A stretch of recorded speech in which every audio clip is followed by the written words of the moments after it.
Hey everyone, it's the Nitty Professor, and tonight we're going to celebrate that day when it turns cold enough to where I can wear and use all the winter accessory projects that I finished over the summer and couldn't put on because it was 80 degrees and it was mosquito-y. Honestly, I think we ought to have like a holiday. We could just call it the first day of fall, right? But fall arrived kind of late around here. And like, here's an example. I've got several projects here that I finished recently. Some of them will be familiar to you. Some of them might be new, depending on which videos you watched over the past year. But in any case, I have just a little catalog of fun projects I want to take a look at and just sort of celebrate and say, woohoo, I could wear these now. Our low tomorrow night is going to be 14 degrees. And there's like a 70% chance of a half inch of snow. So yeah, winter's on its way, and I'm not too sad. So in any case, well, we can start with this sweater. This sweater is one of my creations that I finished this summer, and some of you are very familiar with this. Some of you maybe have never seen it, and for those of you who have not, I'll give just a brief overview. I was inspired by the designs in this book by Una Cecilia. So, to my knowledge, a Norwegian designer, correct me if I'm wrong. And even, you can see just how the sweater in the front cover kind of gave me like the idea for how to set this up. So I kind of changed up like the size of the stripes and the motifs, obviously. Had a lot of fun as far as one of my resource books. I just love this one, 150 Scandinavian motifs. And one really big reason for that is because it's got a ton of animals. And I am an animal lover. I incorporate so many animals into my novels. I'm working on a novel right now that literally has a ghost dog. And it's just so much fun to write about. I'm trying to write about it in such a way that it will be both serious and fun. So I don't believe in gratuitous ghosts, right? But yeah, animals have spirits too. That's my opinion. And some of you have shown that you agree with that based on your reactions to the passing of our beloved dog, Benicio. So in any case, now the rabbits for this, I just had to sort of dig in Google to find those. And I think it was probably a Pinterest post that I may have, screenshotted on my phone. And I sort of adapted that. So I didn't do it exactly the way that it showed up because I couldn't figure it out. But it works. They're bunnies. Hi, Paris. A lot of you know Paris. So in any case, highly recommend this book, 150 Scandinavian Motifs. It's a kind of directory for color work, and I am a big fan of color work. I would like to do more cables. Maybe that's a good place to go next. I'm going to link the pattern to this hat, but I finished this recently over the summer. Literally the first true cable piece I have done. So that was kind of a milestone for me. I think it'll look good on Paris too. Yep, there you go. Honey, no, you can't knead on my accessories. No, that's not gonna work. But I'm going to misquote. It's like winter windows, cabled beanies, something like that. I will link the pattern in the description. I found a video. So my weakness and why this is kind of an accomplishment for me, I've actually knit cables before. I did a reversible cabled scarf, but I didn't use a pattern. I just followed the YouTube video. But for this one, I was like, I've got to learn how to read this stuff. So I found a YouTube video that has all the step-by-steps with the actual pattern. And so that was very helpful. So I was able to make this stylish beanie, which in no way actually goes with the sweater that I have on, but so be it. I need to get better at, honey, yeah, no, you can't knead on my accessory. No. I think I need to knit more hats that actually go with the sweaters that I have. I'm so addicted to color that I just want to find new cool colors, and I'll literally just grab a skein of yarn because it's like, ooh, that's pretty color. Matches nothing. A lot of times I deliberately pick colors I haven't knit with before. So I end up with this kind of thing. It's like, it doesn't really quite go. But it turned out well, and now I know how to do it. So I think my next step really needs to be a cabled sweater. I'm a little bit intimidated, but some of you have given me some, I want to say Ermutigung in English, not necessarily inspiration, encouragement, there we go. Encouragement that I can do it. So I think I can probably do it. So I look forward to wearing that hat, and as long as we're on hats, I'll show you another hat. Some of you are going to be familiar with this, others maybe not so much, but this one is a lot of fun. I love this mint colored yarn. By the way, I tried to find the yarn for this, and I don't know where I put it. I'm not organized because I don't have time to be organized. In any case, I found the yarn that goes with this hat, and this I bought in Copenhagen, and it's called Hip Wool from the Hip Knit Shop. This is I want to say it's Norwegian, even though I bought it in Denmark, which that's totally possible, right? Because they're neighbors. The color is Candyland, 100% chunky woolicious wool. I'm not sure how chunky this wool actually is. I want to call it more of a worsted weight, maybe a Aran weight. But in any case, we've got polar bears on here, and I have not blocked this, as you can probably tell, because guess what? I just want to wear it. I'm a rather undisciplined person in some ways, but it's a lot of fun. The crown shaping, I changed the dimensions a little bit. It was supposed to have 4 arms to the star, but I made 5 because I added some stitches based on the yarn gauge and all the rest.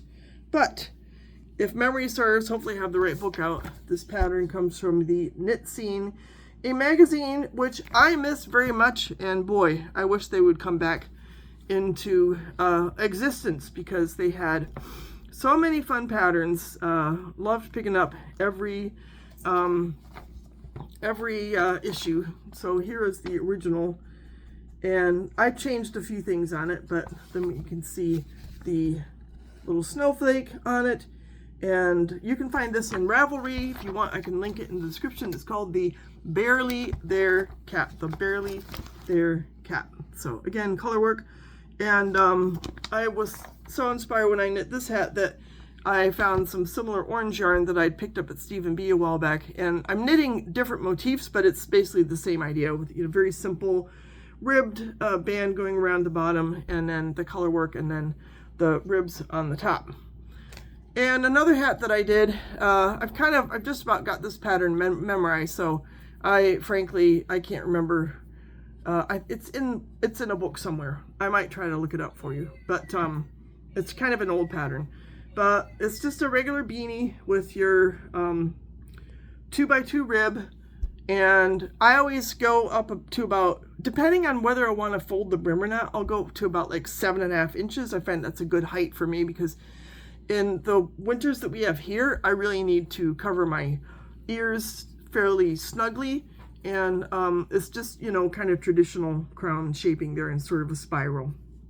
So this is, I did find the yarn for this. I have quite a number of skeins of this. It's Brown Sheep Lanaloft worsted weight. I adore this yarn, partly because, again, I'm such a color friend. This has the sort of self striping, variegated, but in a similar hue. And I have several skeins of this, and this is the 3rd hat that I've made out of Lanaloft. Haven't had a chance to actually wear it outside yet because it's too warm. But I have a purple one, I have a yellow one, and I have this yarn in sort of a lime green, and I have a blue. And I'm sure at some point I'll end up making more hats just like that, because they just work out beautifully and be easy to give as gifts. I'm really kind of a fan of knitting up things that are simple because of the need to relax, and because then I sort of interweave those with sweaters like this that are a little bit more challenging and demand more creativity. But a lot of the accessories I knit are pretty darn straightforward, like this one. Have not had a chance yet to wear this. This is just garter stitch all the way up. I don't know how many stitches I went across. Well, thanks Paris for knocking down the phone. She's such a diva. I have to figure out even how many stitches across. I want to say it's probably like 30 maybe. But this yarn, honey, what a diva. This is the rainbow roll from Noro. Obviously, I used a different color from this one, but this is the yarn, and I don't even know if they still make these. This was on sale at Personal Threads before they went out of business, and it's unspun single strand. So if memory serves, I doubled the strand. I'm pretty sure that I doubled up on the strands because it's pretty fragile. In fact, this lends itself really well to felting. Heck, you could spin it. So I am confident that I held it double. But it was just a lot of fun to knit because it was so simple. Just garter stitch all the way. And the colors just, it's typical Noro, right? These colors just sort of unfurl the way they're going to. There is something of a pattern, as you can see, with the kind of repeats that they have. Paris is doing parkour. I swear to God, she's doing parkour. Oh no, that was Budapest. They're so similar. Budapest is the blind one. But in any case, so simple garter stitch, easy peasy scarf made out of the rainbow roll. And it's kind of dense, right? So I think it's gonna have to be pretty cold when I wear this one, because I usually fold it. Sometimes I'll fold it around my neck once or twice, but it's a little on the bulky side. So, you know, when it's 14, heck, this might be the perfect scarf to wear.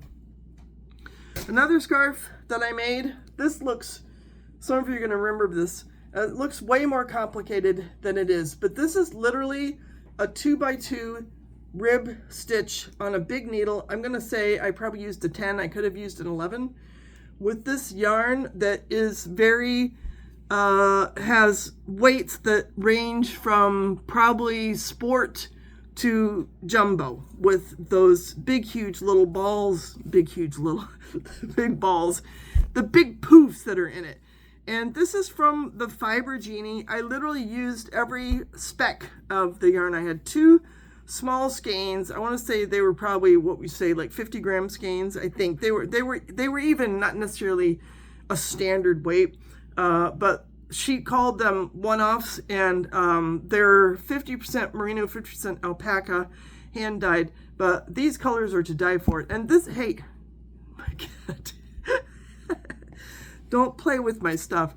This, she really likes knitting, don't you? It's totally different as far as the, you know, consistency. So we have this one, which is like super stiff and very dense. She found the yarn ball. Now she found the hat. Honey, I'm gonna have to throw you down on the floor again. She just wants to be the star. Come here. Come here. Go play with Siva. Go play with Siva. My dog's on the floor.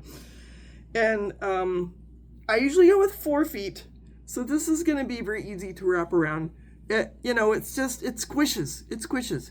And I think this is probably going to be the most fun scarf to wear because I can do more with it. You know, it's just because it's so squishy and malleable. I mean, it's even fun. It's so slinky. It's just bright, brilliant, happy, joyful, and Paris loves it. So for my last demonstration of something I finished and I have not yet had a chance to wear is this. Some of you are familiar with this, others of you haven't seen it. This is a scarf that I started years ago, and I kind of let it just fester for a while because I was struggling with what needles to use and what size needles to use. So I started this when I was fairly new to color work. And now what are you gonna do? Huh? She's back. No, she's scratching me. Paris, you're just being a pill. This is all thrifted worsted weight yarn. I don't think a single skein of this was bought retail. And it is a tube scarf. So you can almost tell, I don't know, I may have to dump my cat on the floor again. Hey you, come here. Come here, Paris. Come here. You're a very sweet cat, but right now you're kind of in the way. I started at this end. In fact, I distinctly remember finding this yarn at a Goodwill, I think in Omaha.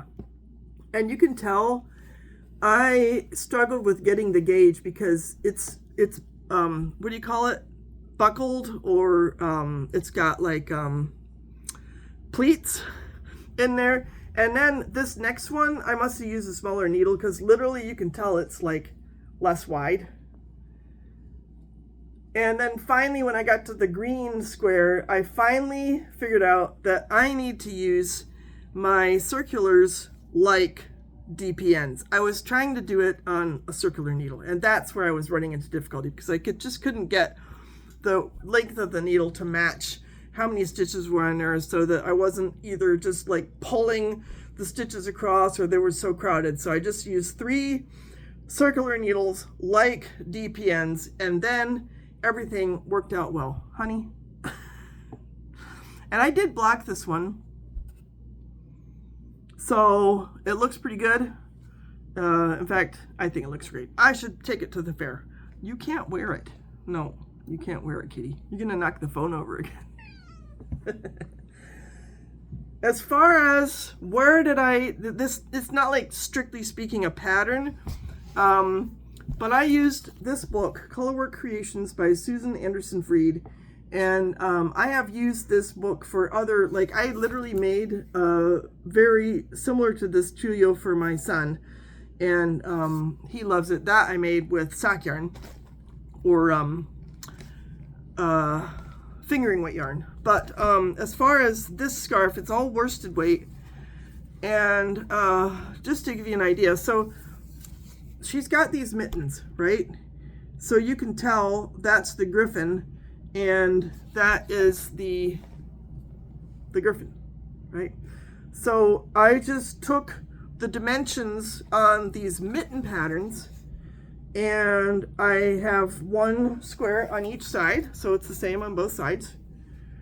And, you know, just did it in a circle and chose my colors. In fact, I had a number of different skeins of worsted, and it was kind of a challenge to figure out the order of these colors, you know, so that it would look like harmonious. And I remember this was probably a year back, but I was like, oh, what color should I use between the blue and the purple? And I was like, what about yellow? And some of you were like, I don't know, but I think it actually turned out pretty good. That's the butterfly. See, it turned out beautiful. So this scarf, I am looking forward to finally wearing. I could see wearing this like over a coat because it's very flashy and attention grabbing, and you know, I want people to see it and say, ooh, wow, did you make that? And I'll be like, yeah. And I haven't been able to do that yet, so I'm so excited that it's gonna be 14 degrees on Saturday night. Now it's gonna warm back up as it always does, and I like warm weather too. My favorite season is actually spring, but the fact that I'm a knitter gives me an opportunity to have a more positive take on winter. And to me, that's actually one of the advantages of this craft, is because winter can be so hard and long and depressing. And as you can probably tell, my house is lit up like a Christmas tree. I have so much light, partly I'm not getting any younger. But since I can look forward to wearing these creations, I can say to winter, bring it. So I'd be really curious if you have some recent creations that you have not yet been able to wear because it has been too warm, and that you're looking forward to wear now that maybe in your neck of the wood too, it's actually cooling off. So I'll leave it there and give you greetings from Paris the cat. We appreciate your viewing, liking, commenting, subscribing very much, and we'll talk soon. Bye.